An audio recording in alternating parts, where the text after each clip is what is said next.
ನಮಸ್ಕಾರ ಸ್ನೇಹಿತರೆ, mastmaga.comಗೆ ಸ್ವಾಗತ. ನಾನು Amar Prasad. Made in China ಸಾಮಾನು ಮನೆಗೆ ತರೋ ತನಕ ಮಾತ್ರ, ಆಮೇಲೆ ಎಷ್ಟು ದಿನ ಬರುತ್ತೋ ಬರ್ತವೆ, ಗ್ಯಾರಂಟಿ ಇಲ್ಲ ಅನ್ನೋದೊಂದು ಪರ್ಸೆಪ್ಷನ್ ಇತ್ತು. ಆದರೆ ಇತ್ತೀಚಿನ ದಿನಗಳಲ್ಲಿ ಇಲ್ಲ, ಚೀನಾ ಅದು ಹೋಗ್ಬಿಟ್ಟಿದೆ, ಆ ಕಾಲ ಹೋಗಿದೆ. ಮೇಡ್ ಇನ್ ಚೀನಾ ಅಂತ ನಾವು ಲೇವಡಿ ಮಾಡೋ ಕಾಲ ಹೋಗಿದೆ. ಅವರು ಫುಲ್ ಹೈಟೆಕ್ ಆಗಿಬಿಟ್ಟಿದ್ದಾರೆ, ಅವರು ಅಡ್ವಾನ್ಸ್ ಆಗಿಬಿಟ್ಟಿದ್ದಾರೆ, ಅಮೆರಿಕವನ್ನೇ ಚಾಲೆಂಜ್ ಮಾಡ್ತಾ ಇದ್ದಾರೆ ಅನ್ನೋ ಒಂದು ಇಮೇಜನ್ನು ಚೀನಾ ಕ್ರಿಯೇಟ್ ಮಾಡಿಕೊಂಡಿತ್ತು. ಆದರೆ ಈಗ ಅವರ ಡಿಫೆನ್ಸ್ ಪ್ರಾಡಕ್ಟ್ಸ್, ಡಿಫೆನ್ಸ್ ಇಕ್ವಿಪ್ಮೆಂಟ್ಸ್, ಶಸ್ತ್ರಾಸ್ತ್ರಗಳು, ಸೇನಾ ಉಪಕರಣಗಳ ವಿಚಾರದಲ್ಲೂ ಕೂಡ ಅವರ ಮರ್ಯಾದೆ ಜಗತ್ತಿನ ಮುಂದೆ ಈಗ ಹರಾಜಾಗಿದೆ. ಹಾಗಿದ್ರೆ ಚೀನಾದ ರಕ್ಷಣಾ ಕ್ಷೇತ್ರ ಬೆಳೆದಿದ್ದು ಹೇಗೆ? ಪ್ರತಿ ವರ್ಷ $100 ಕೋಟಿ ಸುರಿದ್ರೂ ಕೂಡ ಪ್ರಯೋಜನ ಆಗಿಲ್ವಾ? ಬಿಲಿಯನ್ ಡಾಲರ್ 10 ವರ್ಷಗಳಲ್ಲಿ ಸುರಿದು ದೊಡ್ಡ ಡಿಫೆನ್ಸ್ ಕಾಂಪ್ಲೆಕ್ಸನ್ನೇ, ಮ್ಯಾನುಫ್ಯಾಕ್ಚರಿಂಗ್ ಕಾಂಪ್ಲೆಕ್ಸನ್ನೇ ಕ್ರಿಯೇಟ್ ಮಾಡ್ಕೊಂಡಿದ್ದಾರೆ. ರಾಶಿ ಶಸ್ತ್ರಾಸ್ತ್ರ ಉತ್ಪಾದಿಸಿ ಗುಡ್ಡೆ ಹಾಕ್ಕೊಂಡಿದ್ದಾರೆ. ವ್ಯರ್ಥ ಆಗೋಯ್ತಾ? ಭಾರತ ಪಾಕ್ ಸಂಘರ್ಷದಿಂದ ಚೀನಾಗೆ ಆಗಲಿರೋ ಹೊಡೆತ ಏನು ಎಲ್ಲವನ್ನ ಈ ವಿಡಿಯೋದಲ್ಲಿ ಹೇಳ್ತಾ ಹೋಗ್ತೀವಿ. ಅದಕ್ಕೂ ಮುನ್ನ ನೀವಿನ್ನೂ ಕೂಡ ನಮ್ಮ ಚಾನಲ್ಗೆ ಸಬ್ಸ್ಕ್ರೈಬ್ ಆಗಿಲ್ಲ ಅಂದರೆ ಸಬ್ಸ್ಕ್ರೈಬ್ ಮಾಡಿ, ಪಕ್ಕದ ಬೆಲ್ ಐಕಾನ್ ಮೇಲೆ ಕ್ಲಿಕ್ ಮಾಡೋದನ್ನು ಮರಿಬೇಡಿ ಅಂತ ಹೇಳ್ತಾ ಬನ್ನಿ ಶುರು ಮಾಡೋಣ. ಚೀನಾ ಶಸ್ತ್ರಾಸ್ತ್ರ ಇತಿಹಾಸ. 1949ರಲ್ಲಿ ಪೀಪಲ್ಸ್ ರಿಪಬ್ಲಿಕ್ ಆಫ್ ಚೀನಾ ಬಂತು, ಅಸ್ತಿತ್ವಕ್ಕೆ ಬಂತು ಕಮ್ಯುನಿಸ್ಟ್ ಚೈನಾ. ಆಗ ಚೀನಾ ರಕ್ಷಣಾ ಕ್ಷೇತ್ರದಲ್ಲಿ ಹೇಳಿಕೊಳ್ಳುವಷ್ಟು ಇರಲಿಲ್ಲ, ಬಹಳ ಹಿಂದಿತ್ತು. ಆಗ ಸೇನೆಯಲ್ಲಿ ಫಿರಂಗಿ, ಯುದ್ಧ ವಿಮಾನ, ರೇಡಿಯೋ ಸಾಮಗ್ರಿ ಮತ್ತು ಯುದ್ಧ ನೌಕೆ ಸಿದ್ಧಪಡಿಸುವ ವಿಭಾಗಗಳಿದ್ವು. ಆದರೆ ಸ್ವಂತ ಯುದ್ಧ ವಿಮಾನ ತಯಾರಿಸುವ ಸಾಮರ್ಥ್ಯ ಇರಲಿಲ್ಲ. ದೇಶ ಭೂಸೇನೆ ಮತ್ತು ನೌಕಾಪಡೆಯನ್ನು ಹೆಚ್ಚು ಡಿಪೆಂಡ್ ಆಗಿತ್ತು. ನಂತರದಲ್ಲಿ ಯುದ್ಧ ವಿಮಾನ ಕ್ಷೇತ್ರದಲ್ಲಿ ಪ್ರಗತಿ ಸಾಧಿಸೋಕೆ ಹಲವು ಸಂಶೋಧನೆಗಳಿಗೆ ಚೀನಾ ಕೈ ಹಾಕಿತು. 2 ವಿಭಾಗಗಳನ್ನು ಕೂಡ ಸೇರಿಸಲಾಯಿತು. ಅದೇ ಸ್ಪೇಸ್, ಮಿಸೈಲ್ ಮತ್ತು ಸ್ಯಾಟಲೈಟ್ ವಿಭಾಗ, ಮತ್ತೊಂದು ಪರಮಾಣು ಶಸ್ತ್ರಾಸ್ತ್ರ ವಿಭಾಗ. 1950ರ ನಂತರ ಕೊರಿಯನ್ ಯುದ್ಧ ಶುರುವಾದಾಗ ಚೀನಾ ಉತ್ತರ ಕೊರಿಯಾಗೆ ಸಪೋರ್ಟ್ ಮಾಡಿತ್ತು.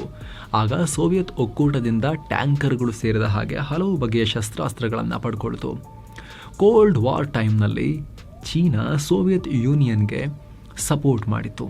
ಈ ಅವಧಿಯಲ್ಲಿ ಚೀನಾ ಸೋವಿಯತ್ ಒಕ್ಕೂಟದಿಂದ ದೊಡ್ಡ ಮಟ್ಟದಲ್ಲಿ ಹೆಲ್ಪ್ ಪಡ್ಕೊಳ್ತು. ರಷ್ಯಾದ ಟ್ಯಾಂಕರ್ಗಳನ್ನು ಕಾಪಿ ಮಾಡಿ ತನ್ನದೇ ವರ್ಷನ್ನ ಟ್ಯಾಂಕರ್ಗಳನ್ನು ಉತ್ಪಾದಿಸಿತು. ಮಾವೋ ಝೆಡಾಂಗ್ ಸೋವಿಯತ್ ಯೂನಿಯನ್ನಿಂದ ಟೆಕ್ನಾಲಜಿ ಮತ್ತು ಆರ್ಥಿಕ ಸಹಾಯ ತಗೊಂಡು ದೇಶದ ವಾಯುಪಡೆ ಮತ್ತು ನೌಕಾಪಡೆಯನ್ನು ಗಟ್ಟಿ ಮಾಡಿದ್ರು. ಚೀನಾ ಮುಂದಿನ 2 ದಶಕಗಳ ಕಾಲ ಸೋವಿಯತ್ ಯೂನಿಯನ್ ಮಾದರಿಯಲ್ಲೇ ಶಸ್ತ್ರಾಸ್ತ್ರಗಳನ್ನು ಉತ್ಪಾದಿಸಿತು. ಒಂದು ಕಾಪಿ ಹೊಡೆದು ಅಥವಾ ಅವರ ಟೆಕ್ನಾಲಜಿಯನ್ನು ಕದ್ದು ಅಥವಾ ಕೇಳಿ ಪಡ್ಕೊಂಡು ಏನೋ ಮಾಡಿ ಶಸ್ತ್ರಾಸ್ತ್ರಗಳ ಉತ್ಪಾದನೆ ಮಾಡ್ತು. ಎಲ್ಲ ಮೆಥಡ್ಸ್ನ ಫಾಲೋ ಮಾಡ್ತು. ಆದರೆ 1970ರ ದಶಕದ ಆರಂಭದಲ್ಲಿ ಚೀನಾ ಸೋವಿಯತ್ ರಷ್ಯಾದಿಂದ ಡಿಸ್ಟೆನ್ಸ್ ಮೇಂಟೈನ್ ಮಾಡೋಕ್ಕೆ ಶುರು ಮಾಡ್ತು. ಜೊತೆಗೆ ಕೋಲ್ಡ್ ವಾರ್ ಟೈಮ್ನಲ್ಲಿ ತೃತೀಯ ಜಗತ್ತಿನ ರಾಷ್ಟ್ರಗಳಿಗೆ ಚೀಪ್ ರೇಟ್ ಶಸ್ತ್ರಾಸ್ತ್ರ ಪೂರೈಕೆ ಮಾಡೋಕ್ಕೆ ಶುರು ಮಾಡ್ತು. ಮಿನಿಸ್ಟ್ರಿ ಆಫ್ ಮಷಿನ್ ಬಿಲ್ಡಿಂಗ್ ಅನ್ನೋ ಹೆಸರಲ್ಲಿ ಒಂದರ ನಂತರ ಒಂದರಂತೆ 8 ಇಲಾಖೆಗಳು ಸ್ಥಾಪನೆಯಾದವು. ಇವುಗಳೆಲ್ಲವೂ national defence science technology and industry corporation ಸಂಸ್ಥೆ ಅದರ ವ್ಯಾಪ್ತಿಯಲ್ಲಿ ಬರ್ತಾ ಇದ್ವು. ಬದಲಾಗಿದ್ದು ಹೇಗೆ ಡ್ರ್ಯಾಗನ್? ಮುಂದಿನ ದಿನಗಳಲ್ಲಿ ವಿದೇಶಿ ಮಿಲಿಟರಿ ಟೆಕ್ನಾಲಜಿ ಖರೀದಿಗೆ ದುಡ್ಡು ಬೇಕಲ್ಲ, ಅದಕ್ಕೆ ಶಸ್ತ್ರಾಸ್ತ್ರಗಳ ಮಾರಾಟದಿಂದಲೇ ದುಡ್ಡು ಮಾಡೋಕೆ ಚೀನಾ ನಿರ್ಧಾರ ಮಾಡಿತು. ತನ್ನ ಹಳೆಯ ಗೆಳೆಯರಾದ ಪಾಕಿಸ್ತಾನ, ಉತ್ತರ Korea, Egypt, Sudan, Somalia, middle eastern ರಾಷ್ಟ್ರಗಳಿಗೆ ಹೆಚ್ಚು ಶಸ್ತ್ರಾಸ್ತ್ರ ಪೂರೈಕೆ ಮಾಡಿದ್ರು. 1979ರಿಂದ 83ರ ನಡುವೆ ಚೀನಾದ ಶಸ್ತ್ರಾಸ್ತ್ರ ರಫ್ತಲ್ಲಿ ಭಾರಿ ಏರಿಕೆಯಾಗಿ ಜಗತ್ತಿನ 8ನೇ ಅತಿದೊಡ್ಡ ಶಸ್ತ್ರಾಸ್ತ್ರ ರಫ್ತು ರಾಷ್ಟ್ರವಾಗಿ ಹೊರಹೊಮ್ಮಿತು. 1979ರಲ್ಲಿ ಚೀನಾದ ಒಟ್ಟು ರಫ್ತಲ್ಲಿ ಶಸ್ತ್ರಾಸ್ತ್ರ ಜಸ್ಟ್ 0.9% ಪಾಲನ್ನು ಹೊಂದಿತ್ತು. ಅದೇ 1984ರ ವೇಳೆಗೆ ಇದು 6.3%ಗೆ ಏರಿಕೆಯಾಗಿತ್ತು. ಮತ್ತು ಮುಂದಿನ 4 ವರ್ಷಗಳಲ್ಲಿ ಅಂದರೆ 1987ರಲ್ಲಿ ಇದು ಮತ್ತಷ್ಟು ಜಾಸ್ತಿ ಆಯಿತು. ಶಸ್ತ್ರಾಸ್ತ್ರ ಪೂರೈಕೆಯಲ್ಲಿ ವಿಶ್ವದಲ್ಲೇ 5ನೇ ಸ್ಥಾನಕ್ಕೆ ಏರಿಕೆಯಾಯಿತು. ಇದೇ ಅವಧಿಯಲ್ಲಿ ಚೀನಾದಲ್ಲಿ ಹಲವು ಕಂಪನಿಗಳನ್ನು ಸ್ಥಾಪಿಸಲಾಯಿತು. China Xinshidai Corporation, China North Industries Corporation ಅಂದರೆ Norinco, China National Aero Technology Import and Export Corporation ಅಂದರೆ ಕ್ಯಾಟಿಕ್ನಂತಹ ಹಲವು ಸಂಸ್ಥೆಗಳು ತಲೆ ಎತ್ತಿದ್ವು. ಏನು ಸ್ನೇಹಿತರೆ, ವರದಿಯಲ್ಲಿ ಮುಂದುವರಿಯುವ ಮುನ್ನ ಸಿಂಗಪುರ್ ಮಲೇಷ್ಯಾಗೆ 7 ಸ್ಯಾಂಡ್ಸ್ ಟೂರಿಸಂ ಮತ್ತೊಂದು ಟ್ರಿಪ್ ಆಯೋಜಿಸಿದೆ. ಆಫರ್ ಪ್ರೈಸ್ $1,05,000 ಮಾತ್ರ. Singapore Malaysia 5 night 6 day trip ಇದು. ಈ ಪ್ಯಾಕೇಜ್ ನಲ್ಲಿ flight ticket, visa, 4 star hotel stay, Indian food, AC transportation ಮತ್ತು ಕನ್ನಡ ಟೂರ್ ಮ್ಯಾನೇಜರ್ ಸೌಲಭ್ಯ ಇರುತ್ತೆ.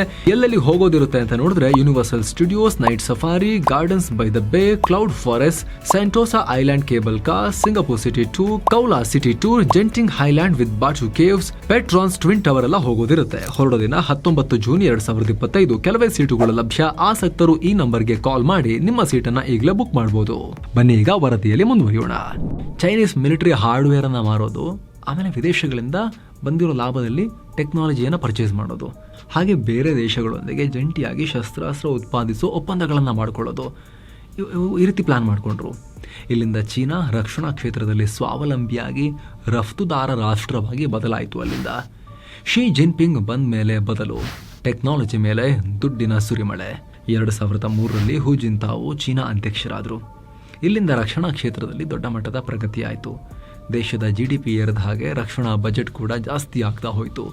1990ರಲ್ಲಿ $9.93 ಬಿಲಿಯನ್ ಇದ್ದ ರಕ್ಷಣಾ ಬಜೆಟ್ 2010ರ ವೇಳೆಗೆ $105.52 ಬಿಲಿಯನ್ ರೀಚ್ ಆಯಿತು. 2013ರಲ್ಲಿ ಶಿ ಜಿನ್ಪಿಂಗ್ ಬಂದರು. ಚೀನಾದ ದಿಕ್ಕನ್ನೇ ಚೇಂಜ್ ಮಾಡಿದ್ರು. ಅತ್ಯಾಧುನಿಕ ಶಸ್ತ್ರಾಸ್ತ್ರ ಮತ್ತು ತಂತ್ರಜ್ಞಾನದ ಅಭಿವೃದ್ಧಿಗಾಗಿ ದೊಡ್ಡ ಮಟ್ಟದಲ್ಲಿ ದುಡ್ಡು ಸಂಪನ್ಮೂಲವನ್ನು ಹರಿಸೋಕೆ ಶುರು ಮಾಡಿದ್ರು. ಡಿಫೆನ್ಸ್ ಬಜೆಟ್ $230 ಬಿಲಿಯನ್ ತಗೊಂಡು ಹೋಗಿದ್ದಾರೆ. ಚೀನಾ 2049ರ ವೇಳೆಗೆ ವರ್ಲ್ಡ್ ಕ್ಲಾಸ್ ಮಿಲಿಟರಿ ಹೊಂದುತ್ತೆ ಅಂತ 2017ರಲ್ಲಿ ಶಿ ಜಿನ್ಪಿಂಗ್ ಘೋಷಿಸಿದರು. ಕಾಲ ಕಳೆದಂತೆ ಚೀನಾ ಶಸ್ತ್ರಾಸ್ತ್ರ ಮತ್ತು ರಕ್ಷಣಾ ಟೆಕ್ನಾಲಜಿಯಲ್ಲಿ ಸ್ವಾವಲಂಬಿ ಆಗ್ತಾ ಬಂತು. ಬೇರೆ ರಾಷ್ಟ್ರಗಳಿಂದ ತುಂಬ ಕಮ್ಮಿ ತರಿಸ್ಕೊಳ್ಳೋಕೆ ಶುರು ಮಾಡಿದ್ರು, ಕಮ್ಮಿ ಆಗ್ತಾ ಬಂತು. ಅದರಲ್ಲೂ ಕಳೆದ 5 ವರ್ಷಗಳಲ್ಲಿ 2/3 ಶಸ್ತ್ರಾಸ್ತ್ರ ಆಮದನ್ನು ಕಟ್ ಮಾಡಿದ್ದಾರೆ. ಎಲ್ಲ ಅವರೇ ಮಾಡ್ಕೊಳ್ತಿದ್ದಾರೆ. 30 ವರ್ಷಗಳ ಶ್ರಮದ ನಂತರ ಈಗ ತಾನೇ ಯುದ್ಧ ವಿಮಾನ, ಸರಕು ಸಾಗಾಣಿಕೆ ವಿಮಾನ, ಹಡಗುಗಳಲ್ಲಿ ತನ್ನದೇ ಎಂಜಿನ್ ನಿರ್ಮಾಣದವರೆಗೆ ಮುಂದುವರೆದಿದ್ದಾರೆ. ಕ್ವಾಲಿಟಿ ಬಗ್ಗೆ ಆಮೇಲೆ ಮಾತಾಡೋಣ. ರಷ್ಯಾದಿಂದ ಆಮದು, ಪಾಶ್ಚಿಮಾತ್ಯ ಟೆಕ್ನಾಲಜಿಗಳ ಆಮದು ಎಲ್ಲವನ್ನ ಕಂಪ್ಲೀಟಾಗಿ ನಿಲ್ಲಿಸಿದ್ದಾರೆ. ಆದರೆ ಕದಿಯೋದು ಇನ್ನೂ ಕೂಡ ಮಾಡ್ತಾ ಇದ್ದಾರೆ ಟೆಕ್ನಾಲಜಿಯನ್ನು. ಯಾವಾಗಲೂ ವಿಶ್ವದ ಟಾಪ್ 10 ಶಸ್ತ್ರಾಸ್ತ್ರ ಆಮದುದಾರ ರಾಷ್ಟ್ರಗಳ ಪಟ್ಟಿಯಲ್ಲೇ ಬರ್ತಾ ಇದೆ ಚೀನಾ. ಆಮದುದಾರರ ಪಟ್ಟಿಯಲ್ಲಿ ಇದೇ ಮೊದಲ ಬಾರಿಗೆ ಟಾಪ್ 10 ಇಂಪೋರ್ಟರ್ಗಳ ಪಟ್ಟಿಯಿಂದ ಹೊರಗೆ ಹೋಗಿದೆ. ಯಾಕಂದರೆ ಸ್ವಂತ ಮಾಡ್ಕೊಳ್ತಿದ್ದಾರೆ. ಜಗತ್ತಲ್ಲೇ ಅತಿ ದೊಡ್ಡ ಶಸ್ತ್ರಾಸ್ತ್ರ ಇಂಡಸ್ಟ್ರಿ ಹೊಂದಿರೋ ದೇಶ ಅನ್ನೋ ಹೆಸರಿಗೂ ಪಾತ್ರ ಆಗಿದೆ. ಶಸ್ತ್ರಾಸ್ತ್ರ ರಫ್ತುದಾರ ದೇಶ ಚೀನಾ. ಚೀನಾ ಸಣ್ಣ ಪುಟ್ಟ ರಾಷ್ಟ್ರಗಳಿಗೆ ಮಾರೋಕೆ ಶುರು ಮಾಡಿತು. ಚೀಪ್ ರೇಟಿಗೆ ಯಾರೆಲ್ಲ ಕೇಳ್ತಾರೆ ಅವ್ರಿಗೆ ಕೊಡೋಕೆ ಶುರು ಮಾಡಿತು. ಕೆಲವೊಂದು ರಾಷ್ಟ್ರಗಳಿಗಂತೂ ಅಲ್ಲಿ ನಾಯಕರಿಗೆಲ್ಲ ಲಂಚ ಕೊಟ್ಟು ಪರ್ಚೇಸ್ ಮಾಡೋ ರೀತಿ ಮಾಡಿಕೊಂಡ್ರು. South Asia, Africa, South America, Middle ಈಸ್ಟ್ನ ಹಲವು ರಾಷ್ಟ್ರಗಳು ಶಸ್ತ್ರಾಸ್ತ್ರಕ್ಕೆ ಪಾಶ್ಚಿಮಾತ್ಯ ದೇಶಗಳ ಮೇಲಿನ ಡಿಪೆಂಡೆನ್ಸಿಯನ್ನು ಕಮ್ಮಿ ಮಾಡೋಕ್ಕೆ ಅವರು ತುಂಬ ಕಾಸ್ಟ್ಲಿ ಬೇರೆ ಚೀನಾ ಕಡೆಗೆ ಮುಖ ಮಾಡಿದ್ರು. ಚೀನಾ 2019ರಿಂದ 2023ರ ನಡುವೆ 40 ರಾಷ್ಟ್ರಗಳಿಗೆ ಶಸ್ತ್ರಾಸ್ತ್ರ ಪೂರೈಕೆ ಮಾಡಿದೆ. ಆದರೆ ಅದರಲ್ಲಿ 61% ಪಾಕಿಸ್ತಾನಕ್ಕೆ ರಫ್ತು ಮಾಡಿದೆ. ಬಾಂಗ್ಲಾ, ಮಯನ್ಮಾರ್, ಶ್ರೀಲಂಕಾ, ಇರಾಕ್, UAE ಮತ್ತು ಹಲವು ಆಫ್ರಿಕನ್ ರಾಷ್ಟ್ರಗಳಿಗೆ ಚೀನಾ ಶಸ್ತ್ರಾಸ್ತ್ರ ಪೂರೈಕೆ ಮಾಡ್ತಾ ಬಂದಿದೆ. ಅತಿ ಹೆಚ್ಚು ಶಸ್ತ್ರಾಸ್ತ್ರ ಪೂರೈಕೆ ಮಾಡೋ ದೇಶಗಳ ಪಟ್ಟಿಯಲ್ಲಿ ಅಮೆರಿಕ, ಫ್ರಾನ್ಸ್, ರಷ್ಯಾ ಬಿಟ್ರೆ ಚೀನಾ 4ನೇ ಸ್ಥಾನದಲ್ಲಿದೆ. ಚೀನಾ ಬಳಿ ರಾಶಿ ಶಸ್ತ್ರಾಸ್ತ್ರ. ಚೀನಾ ಚೆಂಗ್ಡು J-20, ಶೆನ್ಯಾಂಗ್ J-35 ಅನ್ನೋ 5th ಜನರೇಷನ್ ಯುದ್ಧ ವಿಮಾನಗಳನ್ನು ತಯಾರಿಸಿದೆ. ಈಗ ಚೆಂಗ್ಡು J-36 ಅನ್ನೋ 6th ಜನರೇಷನ್ ವಿಮಾನವನ್ನು ರೆಡಿ ಮಾಡಿದೆ. ಆಲ್ಮೋಸ್ಟ್ ಇದರಲ್ಲಿ ರೆಡಾರ್ ವ್ಯವಸ್ಥೆಯನ್ನೇ ಯಾಮಾರಿಸಿ ನುಗ್ಗೋ ಸ್ಟೆಲ್ತ್ ಟೆಕ್ನಾಲಜಿ ವಿಶ್ವದಲ್ಲೇ ಬೆಸ್ಟ್ ಇರುತ್ತೆ ಅಂತ ಚೀನಾ ಹೇಳ್ಕೊಳ್ತಾ ಇದೆ. ಒಟ್ಟಾರೆ ಚೀನಾ 3300 ಯುದ್ಧ ವಿಮಾನಗಳನ್ನು ಹೊಂದಿದೆ. ಅದೇ ರೀತಿ ನೌಕಾಪಡೆಯಲ್ಲಿ ಇಡೀ ಜಗತ್ತಲ್ಲೇ ಅತಿ ದೊಡ್ಡ ನೌಕಾಪಡೆಯನ್ನು ಹೊಂದಿದೆ. ನಂಬರ್ ಆಫ್ ನೌಕೆಗಳ ವಿಚಾರಕ್ಕೆ ಬಂದಾಗ ಅಮೆರಿಕವನ್ನು ಕೂಡ ಬೀಟ್ ಮಾಡಿದೆ. ಕ್ವಾಲಿಟಿಲಲ್ಲ, ಸಂಖ್ಯೆಯಲ್ಲಿ. ಇದನ್ನು ಖುದ್ದು ಅಮೆರಿಕನ್ಸೇ ಗಾಬರಿಯಿಂದ ಹೇಳ್ಕೊಳ್ತಾ ಇದ್ರು. ಬಟ್ ಈಗ ಭಾರತ ಜೊತೆ ಪಾಕಿಸ್ತಾನದ ಈ ಕದನ ಆದಮೇಲೆ ಎಲ್ಲರಿಗೂ ಸಮಾಧಾನ ಆಗಿರುತ್ತೆ. ಚೀನಾ ಶಸ್ತ್ರಾಸ್ತ್ರಗಳ ಸಾಮರ್ಥ್ಯ ನೋಡಿ. ಆದರೆ ಯಾರೆಲ್ಲ ಖರೀದಿ ಮಾಡಿದ್ರಲ್ಲ, ಖರೀದಿದಾರರು ಚೀನಾದ, ಅವರಿಗೆಲ್ಲ ತಲೆಬಿಸಿ ಜಾಸ್ತಿ ಆಗಿರುತ್ತೆ. ಇರಲಿ, ಅದ್ರ ಬಗ್ಗೆ ಆಮೇಲೆ ಬರೋಣ. ಟರ್ಕಿ ರೀತಿಯಲ್ಲೇ ಚೀನಾ ಕೂಡ 076 ಶಾಂಡಾಂಗ್ ಹೆಸರಿನ ಡ್ರೋನ್ ಕ್ಯಾರಿಯರ್ ಯುದ್ಧ ನೌಕೆಯನ್ನು ಕೂಡ ನಿರ್ಮಿಸಿದೆ. ಚೀನಾ ಆಕಾಶದಲ್ಲಿ, ಸಮುದ್ರದಲ್ಲಿ, ಕ್ಷಿಪಣಿ ವ್ಯವಸ್ಥೆಯಲ್ಲಿ ಅಮೆರಿಕವನ್ನು ಹಿಂದಕ್ಕೆ ಹಾಕ್ತಾ ಇದೆ ಅಂತ ಅಮೆರಿಕನ್ ನೌಕಾಪಡೆಯ ಅಡ್ಮಿರಲ್ ಸ್ಯಾಮ್ಯುಯಲ್ ಪಪಾರೋ ಇತ್ತೀಚೆಗಷ್ಟೇ ಆತಂಕ ವ್ಯಕ್ತಪಡಿಸಿದರು. ಆದರೆ ಇವಾಗ ಸ್ವಲ್ಪ ಸಮಾಧಾನ ಆಗಿರುತ್ತೆ ಅವ್ರಿಗೂ. ಇನ್ನು ಡ್ರೋನ್ ಕ್ಷೇತ್ರದಲ್ಲೂ ಚೀನಾ ಹಿಂದೆ ಬಿದ್ದಿಲ್ಲ. ವಿಂಗ್ಲುಂಗ್ ಮತ್ತು ರೇಂಬೋ ಸೀರೀಸ್ನ ಹಲವು ಡ್ರೋನ್ಗಳನ್ನು ಚೀನಾ ನಿರ್ಮಿಸಿದೆ. ಕಳೆದ ವರ್ಷ ಏರ್ ಶೋನಲ್ಲಿ ಝೆಟಾಂಗ್ ಅನ್ನೋ ನೆಕ್ಸ್ಟ್ ಜನರೇಷನ್ ಡ್ರೋನನ್ನು ಚೀನಾ ತೋರಿಸಿತ್ತು. ಇದನ್ನು ಮದರ್ ಆಫ್ ಆಲ್ ಡ್ರೋನ್ಸ್ ಅಂತಾನೆ ಕರೆದಿತ್ತು. ಜೊತೆಗೆ ಇದು ಕ್ಷಿಪಣಿ, ಸ್ಫೋಟಕ ಮತ್ತು ಸಣ್ಣ ಡ್ರೋನ್ಗಳನ್ನು ಕೂಡ ಹೊತ್ಕೊಂಡು ಹೋಗಬಲ್ಲದು. ಎಸ್, ಈ ದೊಡ್ಡ ಡ್ರೋನ್ ಕ್ಷಿಪಣಿ ಸ್ಫೋಟಕಗಳೊಂದಿಗೆ ಮರಿ ಡ್ರೋನ್ಗಳನ್ನು ಕೂಡ ಹೊತ್ಕೊಂಡು ಹೋಗುತ್ತೆ. 6 ಟನ್ನಷ್ಟು ಸ್ಫೋಟಕವನ್ನು ಒಂದೇ ಸಲಕ್ಕೆ ಹೊತ್ಕೊಂಡು ಹಾರುತ್ತೆ ಅಂತ ಚೀನಾ ಹೇಳ್ಕೊಂಡಿದೆ. ಇನ್ನು 2026ರ ಒಳಗೆ 10 ಲಕ್ಷ ಕ್ಯಾಮಿಕಾಜಿ ಸಣ್ಣ ಆತ್ಮಾಹುತಿ ಡ್ರೋನ್ಗಳನ್ನು ನಿರ್ಮಿಸುವಂತೆ ಚೀನಾ ಈಗ ಆಲ್ರೆಡಿ ಆರ್ಡರ್ ಕೊಟ್ಟಿದೆ. ಒಟ್ಟಿನಲ್ಲಿ ಯುದ್ಧ ನೌಕೆ, ಯುದ್ಧ ವಿಮಾನ, ಏರ್ ಡಿಫೆನ್ಸ್ ಸಿಸ್ಟಮ್, ಡ್ರೋನ್ ಹೀಗೆ ಪ್ರತಿಯೊಂದನ್ನು ಉತ್ಪಾದಿಸಿ ರಾಶಿ ಹಾಕೊಳ್ತಾ ಇದೆ. ಅದನ್ನು ರಫ್ತು ಕೂಡ ಮಾಡ್ತಾ ಇದೆ. ಆದರೆ ಚೀನಾ ಅಸ್ತ್ರಗಳ ಕಳಪೆ ಗುಣಮಟ್ಟ, ಆಮದುದಾರ ರಾಷ್ಟ್ರಗಳಿಂದ ಛೀಮಾರಿ. ಇದೇ ಇರೋದು ಇಡೀ ಸ್ಟೋರಿಯ ತಿರುಳೇ ಇದು. ಚೀನಾ ಇಷ್ಟು ವರ್ಷ ಕಷ್ಟಪಟ್ಟು ಡೆವಲಪ್ ಮಾಡಿ, ಕದ್ದು ವ್ಯಾಪಾರ ಮಾಡಿ, ನಾನಾ ರೀತಿಯಲ್ಲಿ ಟೆಕ್ನಾಲಜಿ ತಗೊಂಬಂದು ಬಿಲಿಯನ್ ಡಾಲರ್ ಸುರಿದು 16 ವರ್ಷ ಕಷ್ಟಪಟ್ಟು ಡೆವಲಪ್ ಮಾಡಿದ ಡಿಫೆನ್ಸ್ ಇಂಡಸ್ಟ್ರಿ, ರಾಶಿ ಯುದ್ಧ ವಿಮಾನಗಳು, ಹಡಗುಗಳು. ಹಾಗಾದರೆ ಹೋಯ್ತಾ ಕತೆ, ವೇಸ್ಟಾ ಅನ್ನೋ ಆತಂಕ ಅವ್ರಿಗೂ ಮತ್ತು ಅವ್ರ ಹತ್ರ ತಗೊಂಡವ್ರಿಗೂ ಕಾಡೋಕೆ ಕಾರಣ ಆಗಿದೆ. ಈಗ ಭಾರತ ಪಾಕಿಸ್ತಾನ ಸಂಘರ್ಷದಲ್ಲಾಗಿರೋದು ಬಿಡೋದ್ರ ಬಗ್ಗೆ ಆಮೇಲೆ ಬರೋಣ ನಾವು. ಅದಕ್ಕಿಂತ ಮುಂಚಿಂದನೂ ಕೂಡ ಶಸ್ತ್ರಾಸ್ತ್ರ, ಯುದ್ಧ ವಿಮಾನ, ಹೆಲಿಕಾಪ್ಟರ್, ಯುದ್ಧ ನೌಕೆ, ಹೀಗೆ ಪ್ರತಿಯೊಂದರಲ್ಲೂ ಸಮಸ್ಯೆಗಳು, ಕ್ವಾಲಿಟಿ ಇಶ್ಯೂ ಪತ್ತೆ ಆಗ್ತಾನೆ ಬಂದಿವೆ. ಚೀನಾ ಶಸ್ತ್ರಾಸ್ತ್ರ ರಫ್ತು ಹೆಚ್ಚಾಗ್ತಾ ಹೋದಂತೆ ಕಂಪ್ಲೇಂಟ್ಗಳು ಕೂಡ ಶುರುವಾದವು. ಚೀನಾ ಕಳಿಸಿದ ಪ್ರತಿಯೊಂದು ಶಸ್ತ್ರಾಸ್ತ್ರದಲ್ಲೂ ಒಂದಲ್ಲ ಒಂದು ಪ್ರಾಬ್ಲಮ್. ಟ್ಯಾಂಕರ್ಗಳು, ಟೋಡ್ ಗನ್, ಯುದ್ಧ ವಿಮಾನ, ಯುದ್ಧ ನೌಕೆ, ಹೆಲಿಕಾಪ್ಟರ್, ಡ್ರೋನ್, ಮಿಸೈಲ್ಗಳಲ್ಲಿ ಟೆಕ್ನಿಕಲ್ ಸಮಸ್ಯೆ. ಎಲ್ಲ ಬಿಡಿ, ಪುಟ್ಕೋಸಿ ದೋಸ್ತ್ ಪಾಕಿಸ್ತಾನ ಕೂಡ ಚೀನಾ ರಕ್ಷಣಾ ಮಾಲ್ ಸರಿಯಿಲ್ಲ ಅಂತ ಆರೋಪ ಮಾಡಿತ್ತು. ಇದರ ನಡುವೆ ಬಾಂಗ್ಲಾದೇಶ, ಮಯನ್ಮಾರ್, ಇರಾಕ್, ಜೋರ್ಡನ್, ಅಲ್ಜೀರಿಯಾ ಹೀಗೆ ಹಲವು ರಾಷ್ಟ್ರಗಳು ಚೀನಾ ಶಸ್ತ್ರಾಸ್ತ್ರಗಳ ಬಗ್ಗೆ ಅಸಮಾಧಾನ ವ್ಯಕ್ತಪಡಿಸಿವೆ. ಎಷ್ಟೋ ದೇಶಗಳಲ್ಲಿ ಚೀನಾದ ಶಸ್ತ್ರಾಸ್ತ್ರ, ಯುದ್ಧ ವಿಮಾನ, ಯುದ್ಧ ನೌಕೆಗಳು ಕೈಕೊಟ್ಟಿವೆ. ಇಂಜಿನ್ಗಳಲ್ಲೆಲ್ಲ ಬಿರುಕು ಬರೋದೆಲ್ಲ ಆಗುತ್ತೆ ಆ ಕ್ವಾಲಿಟಿ. ಇದೇ ಕಾರಣಕ್ಕೆ ಚೀನಾ ಶಸ್ತ್ರಾಸ್ತ್ರಗಳ ರಫ್ತು ನಿರಂತರವಾಗಿ ಇಳಿಕೆ ಆಯಿತು. ಜಾಗತಿಕವಾಗಿ ಒಟ್ಟು ಶಸ್ತ್ರಾಸ್ತ್ರ ರಫ್ತಲ್ಲಿ ಚೀನಾ ಪಾಲು 2015-19 6.2% ಇತ್ತು. 2020-24 ಅವಧಿಯಲ್ಲಿದು 5.8%ಗೆ ಡೌನ್ ಆಗಿದೆ. ಚೀನಾ ಶಸ್ತ್ರಾಸ್ತ್ರ ಯುದ್ಧದಲ್ಲಿ ಫೇಲ್. ಸ್ನೇಹಿತರೆ, ಚೀನಾ 4 ದಶಕಗಳಿಂದ ಯುದ್ಧನೇ ಮಾಡಿಲ್ಲ. ಯುದ್ಧ ಮಾಡಿದಾಗ ಅವ್ರದ್ದೇನು ಡಿಫೆನ್ಸ್ ಇಂಡಸ್ಟ್ರಿ ಇರಲಿಲ್ಲ. 1962ನಲ್ಲಿ ಒಂದೇ ಯುದ್ಧ ಮಾಡಿರೋದು. ಅದಾದಮೇಲೆ ರೀಸೆಂಟ್ ಲಾಸ್ಟ್ 20-30 ವರ್ಷಗಳಲ್ಲಿ ಅವರ ಓನ್ ಮ್ಯಾನುಫ್ಯಾಕ್ಚರಿಂಗ್ ಶುರುವಾಗಿರೋದು. ಟೆಸ್ಟೇ ಆಗಿಲ್ಲ, ಯುದ್ಧನೇ ಮಾಡಿಲ್ಲ. ಜಸ್ಟ್ ಶಸ್ತ್ರಾಸ್ತ್ರ, ಯುದ್ಧ ವಿಮಾನ, ಯುದ್ಧ ನೌಕೆಗಳನ್ನು ರಾಶಿ ಮಾಡಿಟ್ಕೊಂಡಿದ್ದಾರೆ ಅಷ್ಟೇ. ಆದ್ರೀಗ ಭಾರತ ಪಾಕ್ ಸಂಘರ್ಷದಲ್ಲಿ ಚೀನಾ ಶಸ್ತ್ರಾಸ್ತ್ರಗಳ ಕ್ವಾಲಿಟಿ ಬಯಲಾಗಿದೆ. ಇಷ್ಟು ವರ್ಷಗಳಿಂದ ಚೀನಾ ರೆಡಿ ಮಾಡ್ತಾ ಇದ್ದಿದ್ದು ಇದನ್ನ ಅಂತ ಎಲ್ಲರೂ ಮುಸಿ ನಗುವಂತಾಗಿದೆ.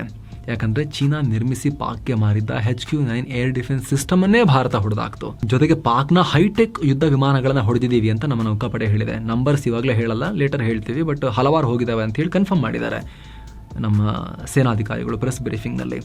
ಚೈನಾದು ಅಂತ ಹೇಳಿಲ್ಲ, ಹೈಟೆಕ್ ಅನ್ನೋ ವರ್ಡ್ ಯೂಸ್ ಮಾಡಿದ್ದಾರೆ. ಪಾಕಿಸ್ತಾನದವ್ರು ಬಹಳ ಆರ್ಭಟಿಸೋದೇ ಅದೇ J-10C ಮತ್ತು JF-17 ಬಗ್ಗೆನೇ, ಹೈಟೆಕ್ ಲೇಟೆಸ್ಟ್ ಅಂತ. ಸೊ ಕನ್ಫರ್ಮ್ ಅವುಗಳು ಕೂಡ ಬಿದ್ದೋಗಿದ್ದಾವೆ. ಇನ್ನು ಚೀನಿ ನಿರ್ಮಿತ, ಟರ್ಕಿ ನಿರ್ಮಿತ ಡ್ರೋನ್ಗಳನ್ನು ಕೂಡ ಭಾರತ ಪುಡಿಗಟ್ಟಿದೆ. ಇನ್ನು ಚೀನಿ ನಿರ್ಮಿತ PL-15 ಅನ್ನೋ ಹೈಪರ್ಸಾನಿಕ್ ಮಿಸೈಲ್ ಅನ್ನ ಭಾರತ ವಿಫಲಗೊಳಿಸಿದೆ. ಗುರಿ ತಪ್ಪಿ ಹೋಗ್ಬಿದ್ದಿದೆ, ಅದು ಫೇಲ್ ಆಗಿದೆ. ಸೊ ಇಲ್ಲಿ ಪಾಕಿಸ್ತಾನಕ್ಕೆ ಮಾತ್ರ ಮುಖಭಂಗ ಆಗಿಲ್ಲ, ಚೀನಾಗೂ ಮುಖಭಂಗ ಆಗಿದೆ. ಒಂದೇ ಒಂದು ಚೀನಿ ಅಸ್ತ್ರ ಅದರ ಟಾರ್ಗೆಟ್ ತಲುಪೋಕೆ ಭಾರತ ಬಿಡಲಿಲ್ಲ. ನಮ್ಮ ಏರ್ ಡಿಫೆನ್ಸ್ ಸಿಸ್ಟಮ್ ಅನ್ನ ಭೇದಿಸ್ಲಿಕ್ಕೆ ಆಗಲಿಲ್ಲ.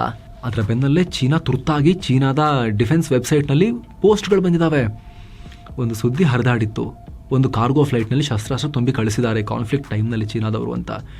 ನಾವು ಕೊಟ್ಟಿಲ್ಲ, ಪಾಕಿಸ್ತಾನ ಕಾನ್ಫ್ಲಿಕ್ಟ್ ಟೈಮ್ನಲ್ಲಿ ನಾವು ಕೊಟ್ಟಿಲ್ಲ, ಫೇಕ್ ನ್ಯೂಸ್ ಇದು ಅಂತ ಹೇಳಿ ಫ್ಯಾಕ್ಟ್ ಚೆಕ್ ಮಾಡಿದೆ.